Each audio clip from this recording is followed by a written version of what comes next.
যে দলের কর্মসূচিতে নামাজের কোনো হুকুম নাই সেই দল করার কোনো দরকার। রাগ করতেছেন মনে হয়, দু একজন করে ওঠেন কেন? রাগ করলেন? রাগ করা যাবে না, একটু বসে, একটু বসে। যদি কষ্ট পান তাহলে মোনাজাত করে দেব, আপত্তি নাই তো? বলি আলহামদুলিল্লাহ। ভাইরে, জান্নাতের জন্য পেরেশান থাকতে হবে, জান্নাতীদের কাতারে যেতে হবে। আপনি মদখোরের আসরে বসে আপনি জান্নাতের তালাশ করেন কেমনে? আপনি চাঁদাবাজদের আসরে বসে আপনি জান্নাতের তালাশ করেন কেমনে? জান্নাতের তালাশ করতে হলে আল্লাহর আসরে বসতে হবে, আলেমদের আসরে বসতে হবে, ভালো জায়গায় যেতে হবে, ভালো দল করতে হবে। যে দল বলবে আমি আল্লাহর জমিন আল্লাহর দিন কায়েমের জন্য আমরা কাজ করছি, সেই দলে যেতে হবে। রাগ করছেন আপনারা? রাগ করলে তো আমার কিচ্ছু করার নাই, কারণ আমি যদি আজকে হক কথা না বলে যাই, কিয়ামতের দিন আপনি আমার বিরুদ্ধে মামলা দিবেন, আমি জামিন পাবো না। অতএব আমাকে হক কথা বলে যেতেই হবে। সামনে কিয়ামত আছে না নাই? আসতে বলবেন না, কিয়ামত আছে না নাই? এই আকাশ থাকবে? আকাশ যদি না থাকে আপনার বাড়িতে থাকবে, বাড়িতে থাকবে, আকাশই নাই, এই আকাশই থাকবে না। আমার নবী যখন তেলাওয়াত করতেন সেই সূরাগুলো, রাসূল কাঁদতেন, ফুপে ফুপে কাঁদতেন, আওয়াজ বের হতো কান্নার, সাহাবে কেরাম অস্থির হয়ে যেতেন। নামাজের মধ্যে তিনটা সূরা, চারটা সূরা আছে, ভয়ঙ্কর কিয়ামতের চিত্র আল্লাহ পাক চিত্রায়িত করেছেন। এই সূরাগুলো মাঝে মাঝে ইমাম সাহেবরা তেলাওয়াত করেন, যদি মুসল্লি বুঝতো, মুশরিকের মধ্যে কান্নার রোল পড়ে যেত। বোঝে না তো, না বোঝার কারণে নামাজের মধ্যে মজা পায় না। হুজুরও ছাড়ে না, আমিও পারি না। আল্লাহু আকবার। আসেন না বলেন তো? আমার নবীজি মাঝে মাঝে নামাজ এত লম্বা হয়ে যেত, নফল নামাজে তিনি দাঁড়িয়েছেন, গোটা রাত চলে যেত। গোটা রাতে ঘন্টার পরে ঘন্টা চলে যাওয়ার পর আমার নবীজির নামাজ শেষ হয়েছে মাত্র 2 রাকাত। কয় রাকাত বলেন? 2 রাকাত।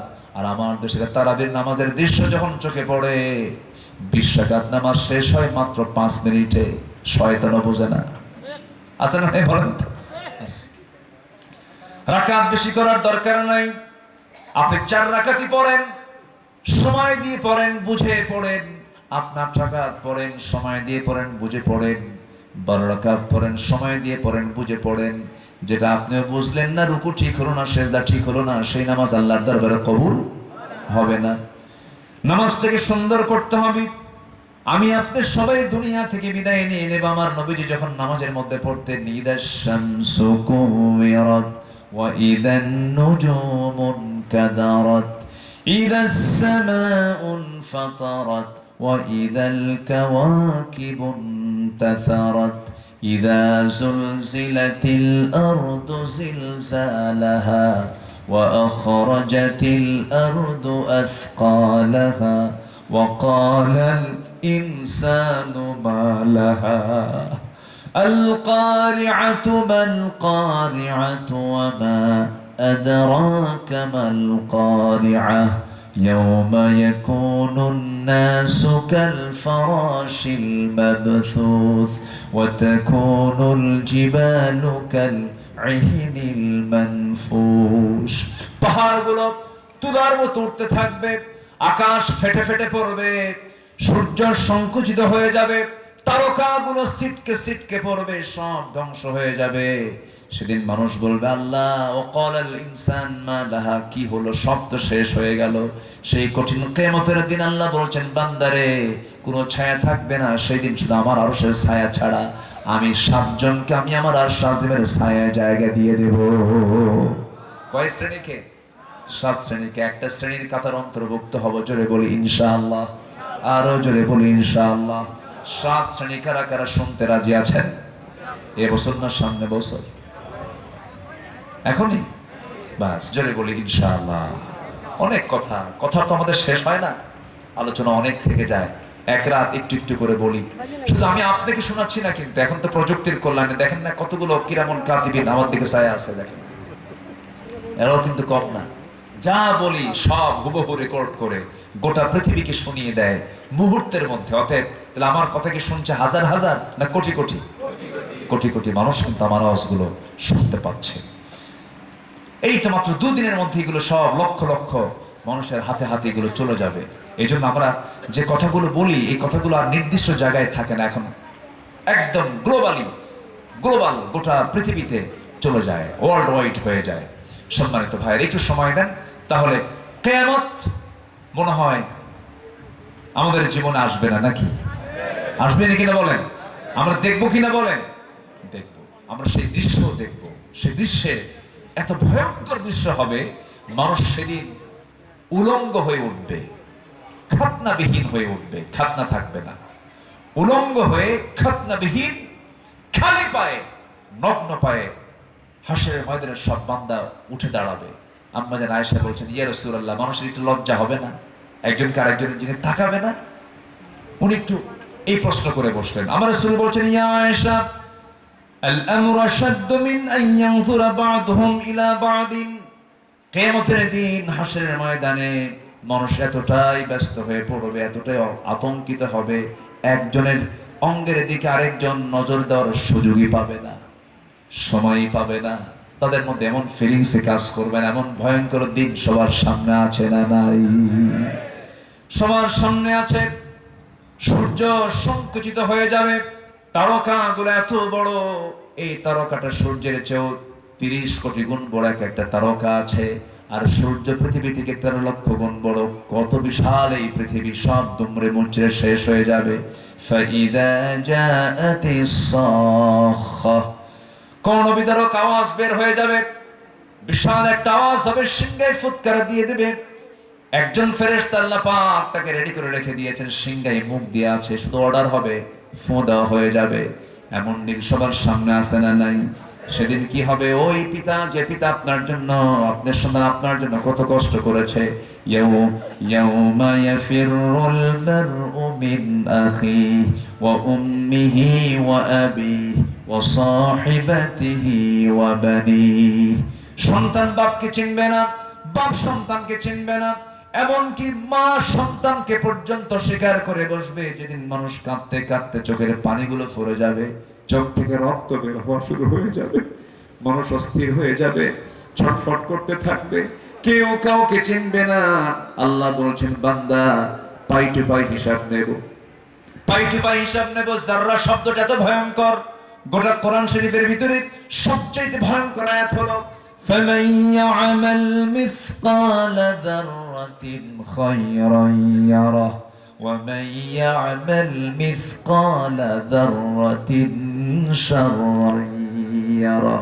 যাররা হলো খালি চোখে যা দেখা যায় না, এমন কোনো পাপ কর্ম নাই, এমন কোনো ভালো কাজ নাই যা বান্দার সামনে সেদিন প্রেজেন্ট করা হবে না। সব দেখিয়ে দেওয়া হবে, বান্দা এই দিনের বেলা এটা করেছো, রাতের আধারে এটা করেছো, এই দিনে চুরি করে, এই দিনে ডাকাতি করেছো, মিথ্যা ষড়যন্ত্র করেছো। সব বান্দাগুলো দেখে বলবে, ইয়া লাইতানি কুনতু তুরাবা।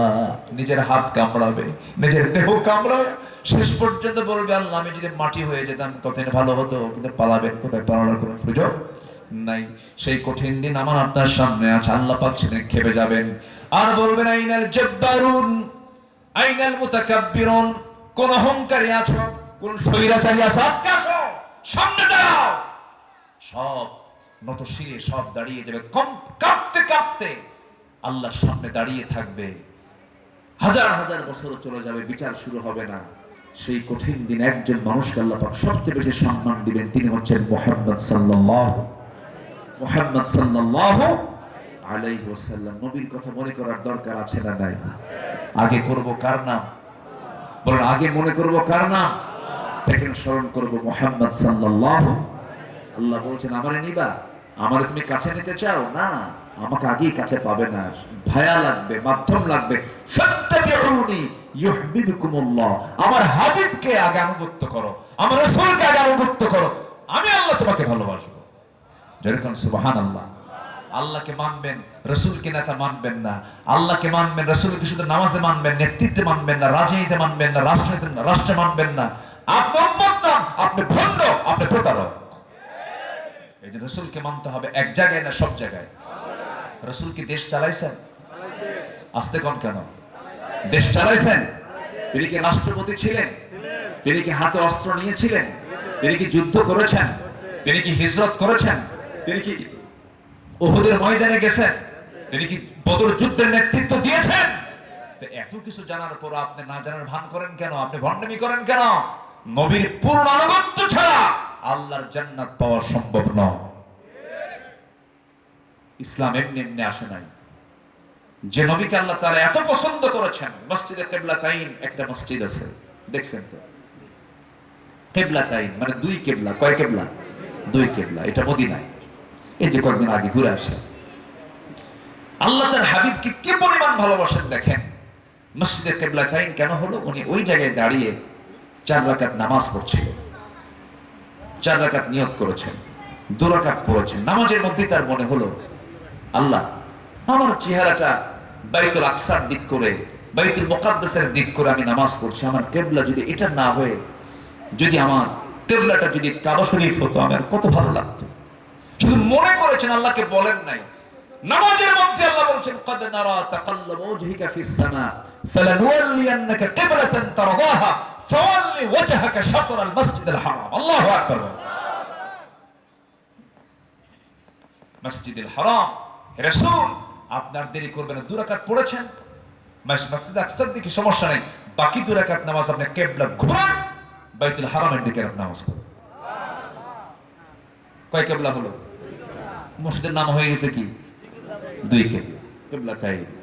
একজনকে প্রশ্ন করলাম, ভাই রাসূল আগে নামাজ পড়েছেন কোন দিকে? ওই যে ওখানে চিহ্নটা দেখায় দিল, দেখলাম জাস্ট সম্পূর্ণ উল্টা। কিবলাতাইন। মসজিদে কুবা দেখেন, মসজিদে কুবাটা আবার মসজিদে নববী, যেটা মসজিদে নববী, মসজিদে কুবা এবং শুহাদায়ে উহুদ একদম সোজা, সোজা লাইন, এক লাইনে। মসজিদে কুবায় রাসূল আগে প্রথমে আসলেন, থাকলেন। প্রথম মসজিদ হলো আল্লাযী উসসিসা আলা তাকওয়া, মসজিদে কুবা। মসজিদে কুবায় যদি কেউ ওযু বানায়, 2 রাকাত নামাজ পড়ে, আল্লাহ পাক তাকে একটা নফল উমরার সওয়াব দিয়ে দেন, কবুল ওয়ালা উমরার সওয়াব দিয়ে। এত দাম মসজিদে কুবাকে আল্লাহ পাক ইতিহাসের একটি শ্রেষ্ঠ জায়গা বানিয়ে দিয়েছেন। যেরকম সুবহানাল্লাহ, বরকতময় জায়গা বানিয়ে দিয়েছেন। সম্মানিত ভাইয়েরা, সেই বিশ্বনবীকে আমরা মানবো এক জায়গায় না সব জায়গায়? সব জায়গায় আমাকে আপনাকে মানতে হবে। কারণ সেই ভয়ঙ্কর দিনে রাসূলের দরকার আছে না নাই? আসতে বলবেন না, আছে না নাই? আল্লাহ রাব্বুল আলামিন সেই কিয়ামতের দিনে হাসরের ময়দানে কিছু কিছু বান্দাকে আল্লাহ রাব্বুল আলামিন অন্ধ করে তুলবেন, বধির করে তুলবেন, বোবা করে তুলবেন। আগুনের উপর আগুনের ভয়ঙ্কর আযাব বাড়াতেই থাকবেন। আল্লাহ রাব্বুল আলামিন বলছেন, ওয়া নাহশুরুহুম ইয়াওমাল কিয়ামাতি আলা ওয়ুজুহিহিম উমিয়ান ওয়া বুকমান ওয়া সুম্মান মাআওয়াহুম জাহান্নাম কুল্লামা খাবাত জিদনাহুম সাঈরা। জোরে বলুন আল্লাহু আকবার। সূরাতুল আল ইসরা আয়াত নম্বর 97। আল্লাহ রাব্বুল আলামিন কিয়ামতের দিন তাদেরকে উপর করে অন্ধ মুখ বধির করে অবস্থায় তাদেরকে তুলবেন, তাদের আশ্রয়স্থল জাহান্নাম হবে। আমার বন্ধুগণ, সেই কঠিন দিনটা আমার আপনার সামনে পড়ে আছে। ভয়ঙ্কর এই পরিণতি দেখে শেষ পর্যন্ত নিজের স্ত্রী সন্তানকে মুক্তিপণ হিসাবে আল্লাহর সামনে দিতে চাইবে। ভয়ঙ্কর সেই দৃশ্য সম্পর্কে আল্লাহ তাআলা নিজেই বলছেন, ইয়াওয়াদ্দুল মুজরিমু লাউ ইয়াফতাদি মিন আযাবি ইয়াওমাইযিন বিবানিহি ওয়া সাহিবাতিহি ওয়া আখিহি। জোরে বলুন আল্লাহু আকবার। সেই কঠিন দিন সবার সামনে আছে। শেষ পর্যন্ত বাঁচার জন্য অনেক চেষ্টা করেও যখন ব্যর্থ হয়ে যাবে, সেই সময় তার হাত কামড়াবে, তার জিহ্বা কামড়াবে এবং আফসোস করে বলবে, ইয়া লাইতানি কুনতু তুরাবা ইয়া লাইতানি ইত্তাখাযতু মা'আর রাসূলি সাবিলা ইয়া ওয়াইলাতা লাইতানি লাম আত্তাখিয ফুলানান খালিলা ইয়া লাইতানি কদ্দামতু লিহায়াতি। জোরে বলুন আল্লাহু আকবার। আফসোস করে লাভ হবে না, আফসোস করে কোনো কিছুর প্রাপ্তি হবে না। শেষ পর্যন্ত তাকে জাহান্নামের মধ্যে নিক্ষিপ্ত হতে হবে। চামড়াটা জ্বলতে থাকবে। চামড়ায় বেশি আগুন লাগলে পরে চামড়ার সেন্সিয়ার, চামড়ার যে দাহ্য শক্তি, আগুন যখন লাগে, আগুন দিয়ে যখন পড়ে যাবে, সেই পড়ে যাওয়ার পরে ওই আগুনের পড়ে যাওয়ার কারণে তার ভিতরে কোনো অনুভূতি থাকবে না। আল্লাহ রাব্বুল আলামিন বলছেন, বান্দা ওয়াবাদদালনাহুম জুলুদা, আমি আল্লাহ তোর শাস্তিকে পুরোপুরি ভোগ করার জন্য চামড়া পাল্টা দিয়ে নতুন চামড়া দিয়ে দেব। ভোগ আস্বাদন কর, আমার হুকুম তুই মানিস নাই, কিন্তু ও বান্দা সেই কিয়ামতের দিন কঠিন ময়দানে আমি 7 শ্রেণীকার শাস্তির স্থায়ী জায়গা দিয়ে দেব। সেই 7 শ্রেণীর কাতারে আমাদেরকে শামিল করুন, জোরে বলি আমিন। আল্লাহ রাব্বুল আলামিন নিজেই বলেছেন, সাবআতু যিল্লুহুমুল্লাহু ফি যিল্লিহি ইয়াউমা লা যিল্লা ইল্লা যিল্লুহু। আর শাস্তির স্থায়ী আল্লাহ রাব্বুল আলামিন 7 শ্রেণীকে জায়গা দিয়ে দিবেন। নাম্বার 1 হলো ইমামুন আদিলুন, ন্যায় বিচারপতি। আমার বন্ধুগণ, আল্লাহ পাক এখানে নামাজির কথা বলতে পারতেন, বলেন নাই। রোজাদারের কথা বলতে পারতেন, বলেন নাই। বলেছেন আগে বিচারপতির কথা, কারণ যে দেশে বিচার ঠিক থাকে সেই দেশে সব ঠিক থাকে। আমার দেশে বিচার ঠিক আছে নাকি? আস্তে করে বিচার ঠিক আছে? যারে যারে মুক্তি দিতে হবে তারে দেয় ফাঁসি, আছে কিনা বলেন? হয়েছে কিনা বলেন? এমন সাক্ষী, ঘটনা ৭১, সাক্ষীর জন্ম ৭৯। সাক্ষীর জন্ম কি ৭৯, আর ঘটনা কি ৭১। আল্লামা সাইদের এক সাক্ষী বের হয়েছিল, ঘটনা হলো ৭১, তার জন্ম হলো ৭৯-তে। তাহলে এই ৭ বছর পরে তার জন্ম হওয়ার পরেও সে সাক্ষী হলো কেমনে? রুহের জগৎ থেকে সাক্ষী হয়েছে। কিসের জগৎ থেকে? রুহের জগৎ থেকে। তাহলে সম্মানিত ভাইরা, তাহলে বিচারপতি যদি ঠিক হয়, একটা দেশে যদি বিচার পদ্ধতি যদি ঠিক হয়ে যায়, ওই সমাজটা, ওই রাষ্ট্র হয়ে যায় জান্নাতের টুকরা। জোরে বলেন সুবহানাল্লাহ। আর বিচারপতির বিচারপতি কে? বিচারপতির রকটটা মূলত কার?